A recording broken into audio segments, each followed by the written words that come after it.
শুরুতে ঘটনা হয়েছে যখন 5ই আগস্ট যাওয়ার পরে আমাদের যে চেয়ারম্যান ছিল, চেয়ারম্যান সাহেব অ্যারেস্ট হয়েছে নৌবাহিনীর হাতে।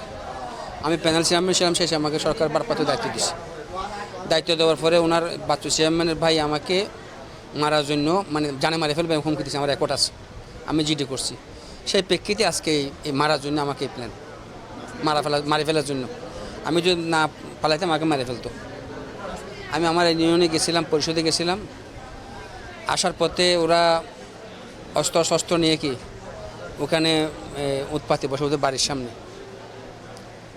তখন আমরা যখন সিনজিতে আসছে, সিনজিটা আমাকে ধরে ফেলছে, ধরে আমাকে শোয়াইছে, এখানে চাকু ঢুকাইতেছে, চাইছিল যে এইখানে আমার চোখটা কি নষ্ট করানো চাইছিল।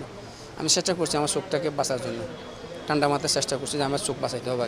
আমাকে আক্রমণ করার জন্য ছিল ওখানে কলিমুল্লাহ ছিল, আমাউল্লাহ ছিল, আতাউল্লাহ, তারপরে ছিল আপনার মানিক, আরমান, বজল, ওহিদ, আরও অনেকে ছিল, যেটা আমি ওই সময় অনেকে মারতেছে, মানে যেটা বলা যাচ্ছে না, আমাদের নিচে শোয়াই ফেলছে, দেখতে পাচ্ছেন তো। ওদের কাছে যখন আমার সাথে কিন্তু পুলিশ ছিল, সিভিল ড্রেসে পুলিশ ছিল, যার জন্য ওরা অগ্নি অস্ত্র ব্যবহার করতে পারে নাই। ওই মাত্তল, তারপরে রড, এগুলো ডাকলি সেগুলো আর কি।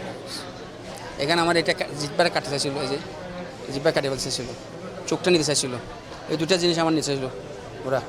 আমি খুবই মানে সেভ করছি এটা আমি আর্মিতে ছিলাম, আর্মি সার্জেন্ট।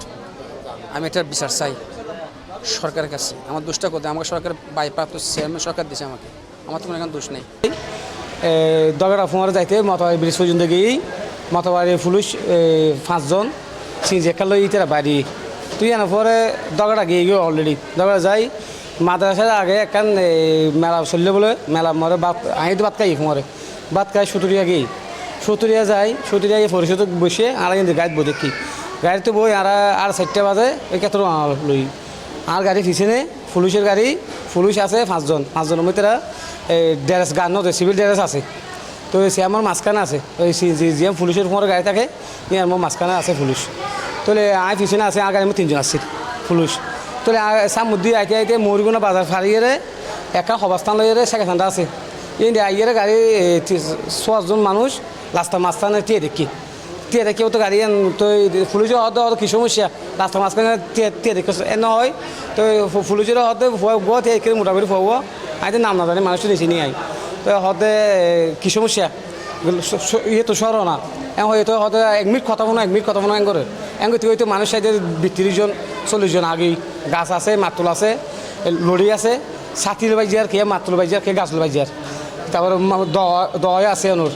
তাহলে এইটারে বাইজে তাহলে পুলিশে যে অফিসার আছে অফিসের মাধ্যমে আইয়ে তারপরে যে জিনিসপত্র আইসে দেখা গিয়ে মানুষ বেড়িয়ান দেখি বেড়িয়ান নোয়ে তাহলে সম্ভাবনা অস্ত্রেও আসিতে তুন যা দেখা গিয়ে বাইলে অবস্থায় পুলিশ না তাইলে সম্ভাবনা চেয়ারম্যান সাহেবের এটা লুকা ফেলাই অবস্থা খারাপ দেখা গিয়ে অনুর।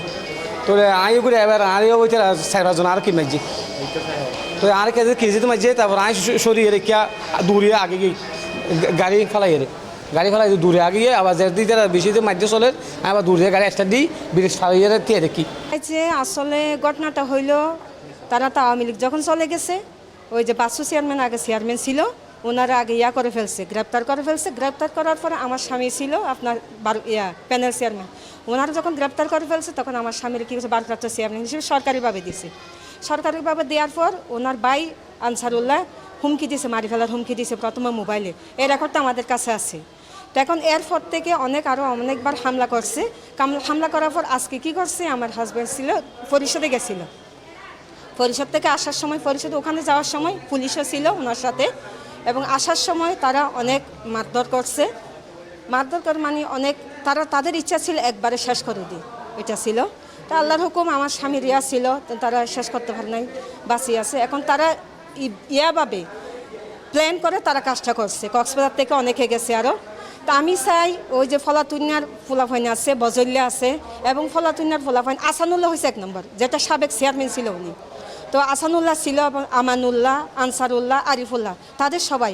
এবং ফুতিনার ফোলাফাইন হলো আপনার মানিক্যা, তারপর ওহিদ্দা, তারপরে হয়েছে যে কি আরফাইত্যা, আর মান্যা, মঞ্জুজা। ফেসিবাদের পতনের পরে সাবেক চেয়ারম্যান আহসানুল্লাহ বাচ্চু গ্রেপ্তার হয়, অস্ত্র সহকারে গ্রেপ্তার হয়। উনি অস্ত্র মামলায় গ্রেপ্তারও ছিল। তো এখন এরপরে ওনার ওই নির্দিষ্ট সময় পেরিয়ে যাওয়ার পরে ওনাকে অপসারণ করা হয়েছে সরকারিভাবে। এরপরে প্যানেল চেয়ারম্যান হিসেবে আমার ভগ্নিপতিকে ভারপ্রাপ্ত চেয়ারম্যানের দায়িত্ব দেওয়া হয়। তো উনি দায়িত্ব পালন করার জন্য যেহেতু সরকারিভাবে দায়িত্ব দিয়েছেন, উনি আসলে অবসরপ্রাপ্ত একজন সার্জেন্ট ছিলেন বাংলাদেশ সেনাবাহিনীর। সেই হিসেবে উনি বরাবরের মতো সরকারি দায়িত্ব দিয়েছে। আগেও উনি সরকারি দায়িত্ব, দেশের দায়িত্ব পালন করছে, দেশমাতৃকার দায়িত্ব পালন করছে।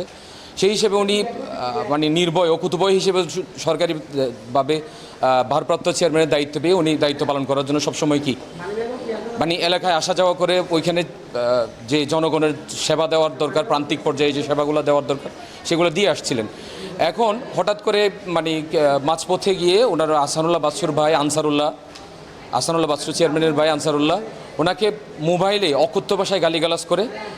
আপনারা অডিওটা শুনলে দেখতে পাবেন এত বিশ্রী ভাষায় গালিগালাজ করার পরও উনি যেহেতু বাংলাদেশ সেনাবাহিনীর অবসরপ্রাপ্ত একজন সার্জেন্ট, তো ওনার নিশ্চয়ই রাগ নিয়ন্ত্রণের সরকারিভাবে ট্রেনিং প্রাপ্ত। সেই জন্য উনি রাগ না দেখিয়ে ওনার কথাগুলো শুনছেন এবং ওনাকে বোঝানোর চেষ্টা করেছেন এখানে আমার কিছু করার নেই, এটা আমি সরকারিভাবে দায়িত্বপ্রাপ্ত, এখানে আমি দায়িত্বপ্রাপ্ত হয়ে কাজটা করেছি। এটা যে আমি যেচে গিয়ে কোনো কিছু করছি বিষয়টা সেটা না। আমি দেশের দায়িত্ব পালন করার জন্য আগেও শপথপ্রাপ্ত ছিলাম, আমি শপথবদ্ধ। এখন আবার সরকারিভাবে আমাকে দায়িত্ব দেওয়া হয়েছে, আমি সেই জন্য দায়িত্ব দিয়েছি। বোঝানোর অনেকভাবে চেষ্টা করার পরও ওনাকে সরাসরি প্রাণনাশের হুমকি দিয়েছে, মেরে ফেলবে, মানে যাচ্ছে তাইভাবে বলছে, প্রাণনাশের হুমকি দিয়েছে। এরপরে উনি সংবাদ সম্মেলন করে এটার বিষয়টা প্রশাসনকে এবং অবগত যত ঊর্ধ্বতন কর্তৃপক্ষ, ঊর্ধ্বতন মহলকে, প্রশাসনের ঊর্ধ্বতন মহলকে জানানোর চেষ্টা করেছে, অবহিত করার চেষ্টা করেছেন। এরপরও ওনাকে শারীরিকভাবে অনেকবার হেনস্থা করার চেষ্টা করছেন। আজকে ওনাকে যেভাবে আপনারা দেখতে পাচ্ছেন উনি রক্তাক্ত অবস্থায় আছে, ওনার মাথায় হাতুড়ি দিয়ে এবং দা কিরিচ দিয়ে যেভাবে পিঠের মাঝখানে আঘাত করা হয়েছে, ওনার এই যে কানের এদিকে কেটে গেছে, ওনার মাথায় ব্রেইন স্ক্যান করতে হয়েছে, ওনার জিহ্বায় দিয়ে এই খুন্তি দিয়ে ওনার জিহ্বায় কেটে ফেলার চেষ্টা করা হয়েছে। তাহলে এইরকম পাশবিক নির্যাতন কেমন করে হয়? আমরা সভ্য দেশে বসবাস করি। নগদ পেমেন্টে 500 টাকা পর্যন্ত ক্যাশব্যাক আর লেনদেনে প্রতিদিন ডিপ ফ্রিজ এবং ঘন্টায় ঘন্টায় এসি টিভি সহ দারুণ সব গিফট।